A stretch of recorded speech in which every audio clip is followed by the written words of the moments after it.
Reforma fue desarrollándose una serie de principios que cristalizaron acerca de lo que estaban proponiendo los reformadores para precisamente traer ese evangelio de vuelta al pueblo cristiano. Esos principios son las 5 solas de la Reforma protestante del siglo XVI. En primer lugar, sola Escritura. Todo lo que necesitamos saber para acercarnos a Dios con paz, con bendición, lo encontramos en las Escrituras. Ellas nos dicen lo que tenemos que creer y lo que tenemos que practicar. También, solo gracia. El hecho de que nuestra salvación no depende de los méritos humanos, sino solamente de la pura gracia de Dios, ese favor inmerecido que Dios tiene para con nosotros por su propia voluntad. Esa realidad, ese favor, es una persona, la persona del Señor Jesucristo. Solo Cristo salva, solo nuestro Señor Jesucristo es aquel que puede acercarnos a Dios. No hay otro nombre bajo el cielo dado a los hombres en el que podamos ser salvos, solo Cristo, solo el nombre de Jesús. Y toda esta realidad es nuestra por la fe, solo la fe, la realidad de que nosotros venimos delante de Dios no por vista, sino por fe. Nuestra fe se pone en las promesas de Dios, el hecho de que Dios viene a nosotros, como decía Juan Calvino, como un deudor voluntario por medio de sus propias promesas. Y por tanto nosotros confiamos en ese Dios y es solo por la fe en Cristo Jesús que recibimos esa abundancia de salvación que tenemos en Él. Y finalmente, soli Deo gloria, toda la gloria para Dios. Solo Dios tiene que recibir la gloria por este evangelio, por esta salvación que se nos ofrece en la persona de Cristo Jesús por gracia. Y estos lemas de la Reforma están trayéndonos, por tanto, la realidad misma de lo que fue la Reforma. Es el desarrollo de esa Reforma protestante del siglo XVI. Nos decía nuestro querido profesor tan amado José Grau Balcells que si queréis saber lo que enseña la Iglesia Católica de Roma, lo único que tenéis que hacer es añadir la conjunción y a cada uno de estos solas. Entonces, ¿qué enseña la Iglesia Católica de Roma? Es sola Escritura y la tradición. No solo es por gracia, sino también por méritos y méritos. No solamente es Cristo, sino que es Cristo y la Virgen y los santos. No solamente es por fe y por obras. Y la gloria no solamente se tiene que dar a Dios, sino también al hombre. Yo creo que está muy claro, por tanto, cuáles son las diferencias entre las iglesias que surgieron de la Reforma y la Iglesia Católica Romana. Y esa diferencia subsiste. Y en ese sentido podemos decir que hay una pertinencia de la Reforma que pertenece precisamente al pueblo de Dios en tanto en cuanto somos fieles a este legado que nos ha sido dado por los reformadores y que ha venido a nosotros con ese vigor y esa pujanza que tiene en nuestros días. Nadie pudo parar esa Reforma del siglo XVI. Tenía poca fuerza, pero es algo que Dios hizo en su providencia en la historia y está con nosotros. Y ha sido muy interesante poder pensar en estos lemas a lo largo y a lo ancho de este año, incluso el año anterior, pensar en ellos. Yo he estado escuchando conferencias, he estado leyendo libros acerca de estos lemas de la Reforma, y una de las cosas que curiosas me ha resultado es ver cómo muchos de los que hablaban de estos solas se decantaban por alguno de ellos como el más fundamental, como aquel que realmente tenemos que traer a la palestra como el lema que es importante subrayar. Todos ellos son importantes, pero he escuchado cómo ha habido predicadores y conferenciantes que han hablado del sola Escritura o de sola gracia o de solo Cristo. Incluso podemos leer acerca de la sola fe. Pero, en mi opinión, el lema de la Reforma, que es fundamental subrayar en nuestros días, es el último de ellos. Soli Deo gloria. Toda la gloria para Dios. Creo que es el lema que necesita escuchar el siglo XXI. Nuestra sociedad necesita escuchar que Dios tiene toda la gloria, que Dios ha de recibir toda la gloria. Creo que este lema es el más contracultural de todos ellos, porque está centrando nuestra atención no en el hombre, no en lo que el hombre puede hacer, sino en Dios y su obra. Y esto es fundamental para nosotros recordarlo. Con esto no quiero decir que nosotros no nos sintamos orgullosos de uno de los grandes legados de la Reforma, que son los derechos del ser humano. Otro de los legados es este, el hecho de que todos hemos sido creados a la imagen y semejanza de Dios, y si estamos en Cristo Jesús tenemos derechos. Es muy interesante como en ese documento con el que se estaba preparando la Declaración Universal de Derechos del Hombre en 1948, en la preparación de ese documento hay un reconocimiento claro y explícito de que se debe a la Reforma, no solo a la Reforma, pero también a la Reforma, el hecho de que los seres humanos tengan derechos. Cuando hablamos de los derechos del ser humano, los reformados, los cristianos evangélicos, tenemos que sentirnos orgullosos porque fue la Reforma la que puso las bases para que ahora podamos hablar de derechos humanos. Pero al mismo tiempo lo que yo quiero deciros en esta tarde es que Dios también tiene sus derechos. Esa es la realidad que tenemos que traer delante de toda nuestra sociedad, delante también de nuestras propias iglesias, que Dios debe recibir toda la gloria. Y esto es lo más relevante que puede hacer la Iglesia cristiana hoy en día. Cuando oímos hablar del hombre y de sus logros, nosotros tenemos que hablar de las proezas de nuestro Dios en Cristo Jesús. Y me gustaría que pudiéramos hacerlo a la luz de un pasaje de la Escritura que nos habla precisamente de este lema de la Reforma.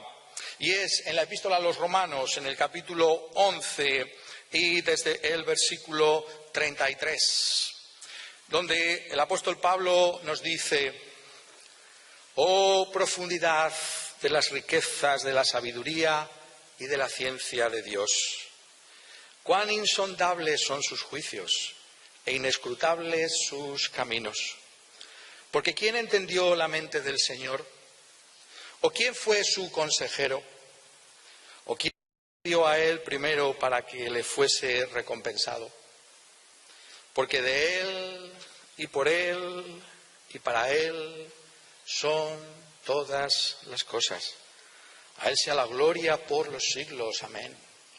Palabras del apóstol Pablo que son un broche de oro para esa reflexión que ha tenido en esta epístola acerca del Evangelio de nuestro Señor Jesucristo. Efectivamente, la epístola a los romanos es el Evangelio de Cristo Jesús. Es una exposición sistemática, exhaustiva de la realidad, de esas buenas noticias que tenemos en la palabra de Dios, acerca de esa salvación que tenemos en aquel que fue crucificado por los pecadores, en aquel que ha resucitado de entre los muertos.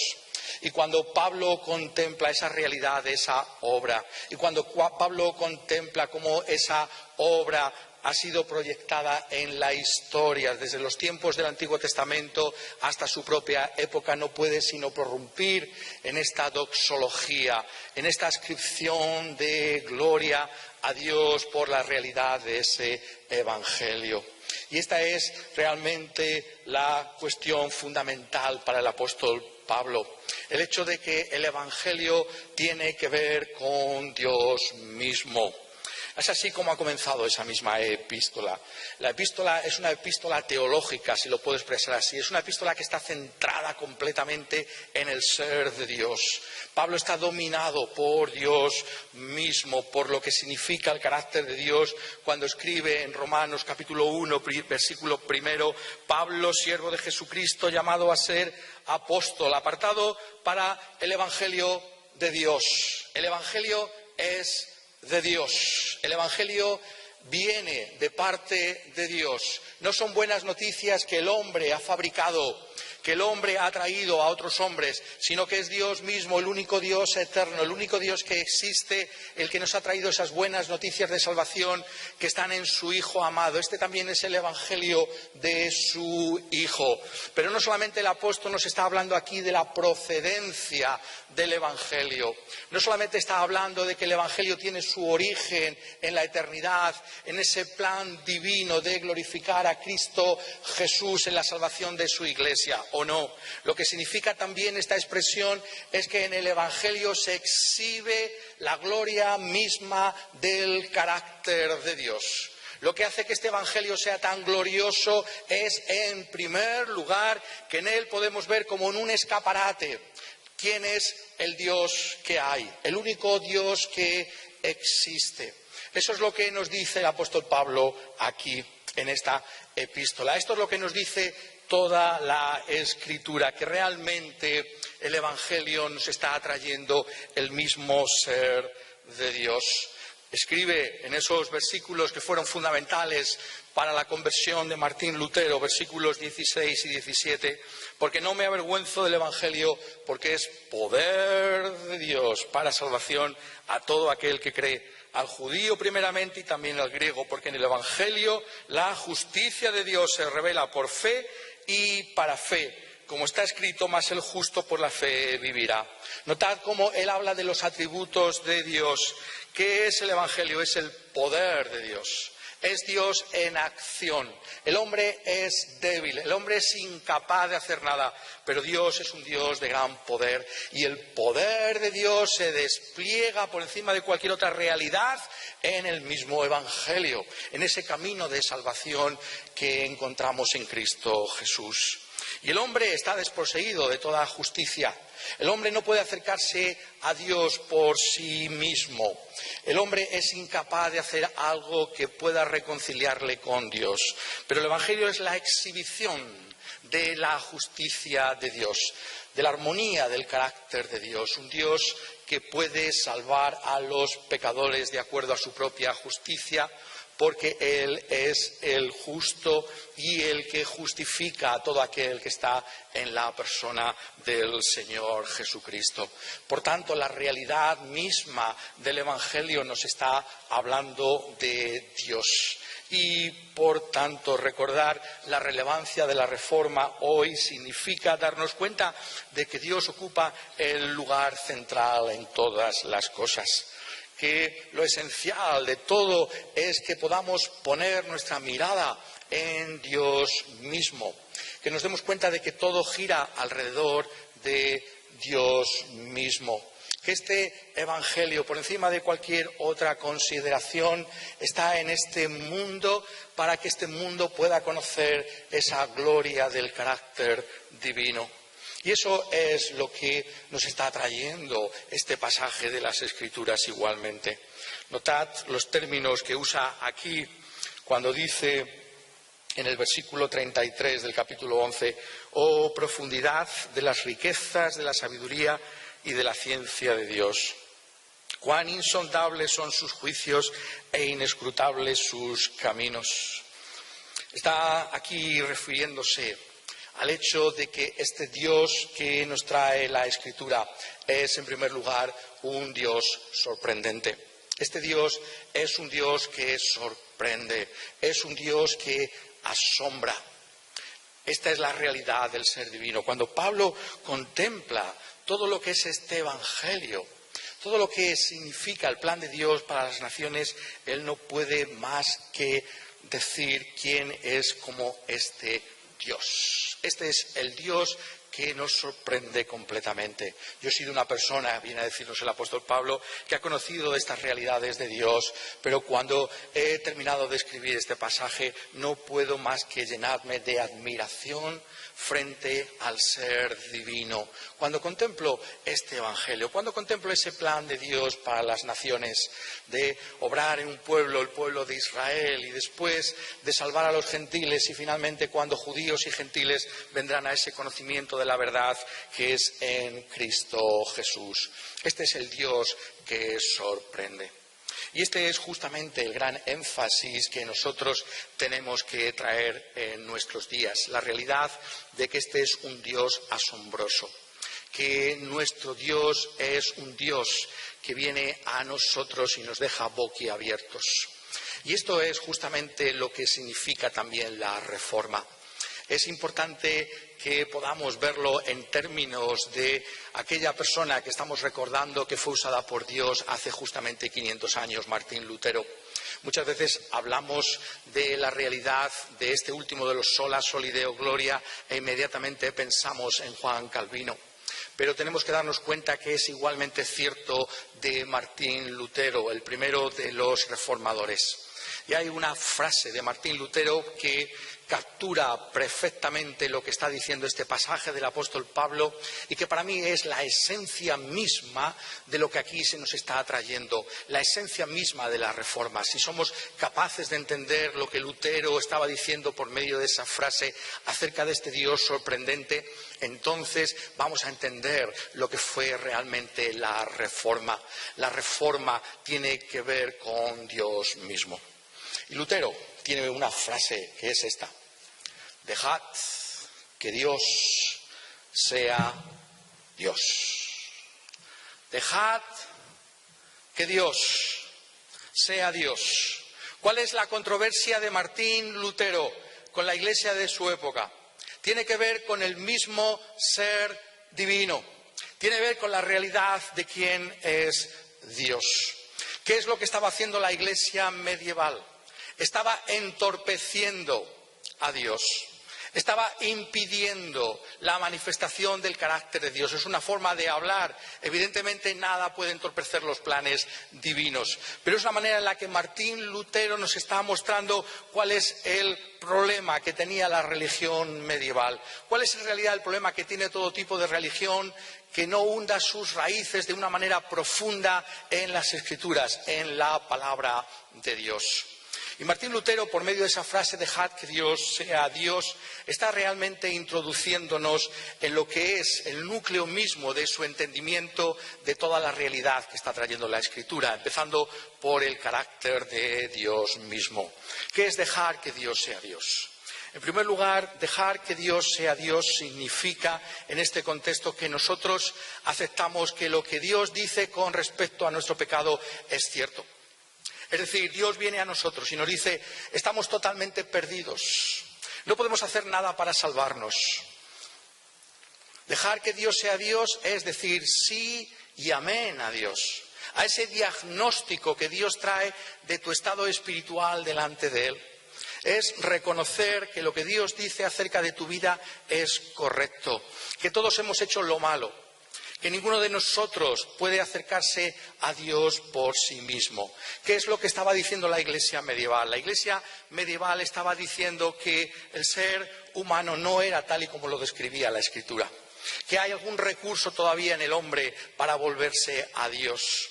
Antes mencionábamos a José Grau y José Grau también nos recordaba una y otra vez que aquí está la gran diferencia entre Roma y la Reforma, lo que es el punto de vista, la antropología acerca del ser humano. ¿Cómo concebimos al ser humano? Roma nos dice que el ser humano está herido por el pecado.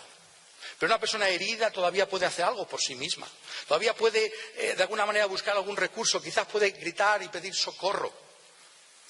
Pero la Escritura nos dice que el hombre no está herido, está muerto en sus delitos y pecados. Somos totalmente incapaces de hacer aquello que es bueno y correcto delante de Dios. Pues bien, dejar que Dios sea Dios es aceptar el veredicto de Dios sobre nuestras propias vidas. El hecho de que somos pecadores, de que somos culpables, de que estamos bajo el justo juicio de Dios y que no merecemos ninguno de los favores que Dios pudiera traer a nuestra vida. Esa es la realidad que trae Martín Lutero delante de nosotros cuando dice dejad que Dios sea Dios. Pero también, y en segundo lugar, por medio de esta frase, Martín Lutero nos está trayendo otra reflexión que es extraordinaria. Dejar que Dios sea Dios significa también aceptar que cuando Dios nos dice que somos salvos por su pura gracia, por la fe en Cristo Jesús, eso es exactamente así. Esa es la gloria de este Evangelio.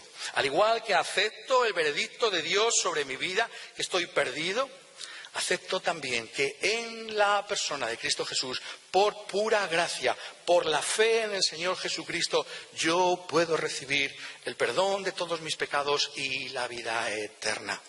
Eso es dejar que Dios sea Dios. El Dios que nos juzga y decimos tu justo juicio, oh Señor, es el Dios que al mismo tiempo viene a nosotros y nos dice, pero en la persona de mi Hijo amado, el Señor Jesucristo, hay perdón de pecados para el más terrible de los pecadores. Y ser cristiano es aceptar también ese segundo veredicto divino, de que todo aquello con lo que nosotros hemos ofendido a Dios fue cargado en la cruz por nuestro Señor Jesucristo. Y por tanto este Dios es sorprendente, porque viene a nosotros y nos dice, esta es mi gran obra, acepta esta realidad que yo te estoy trayendo. Y por eso la teología de Martín Lutero puede perfectamente dividirse en el estudio que él hacía de la Escritura. Él decía que hay una manera muy sencilla de mirar la Biblia, que en realidad todos podemos ser, como decíamos esta mañana, grandes teólogos de la Escritura si tan solo somos capaces de observar que la Escritura viene a nosotros como ley o como evangelio. Como ley viene a nosotros y nos condena. Y nosotros aceptamos ese justo juicio de la ley de Dios. La ley viene a nosotros. Tantas y tantas porciones de la Escritura están ahí para que nosotros digamos, sí, es verdad, yo he roto la ley de Dios, no puedo hacer nada para salvarme a mí mismo. Pero la otra parte de la Biblia es el Evangelio. Son constantemente buenas noticias. Dios viene a nosotros por medio de sus promesas gratuitas. Y cuando esas promesas son nuestras, entonces la obra de Dios tiene lugar en nuestra vida. Esa es la realidad de este Dios. ¿No es acaso un Dios que podemos admirar como hace aquí el apóstol? ¡Oh, profundidad de las riquezas, de la sabiduría y de la ciencia de Dios! ¡Cuán insondables son sus juicios e inescrutables sus caminos! Este es el Dios sorprendente.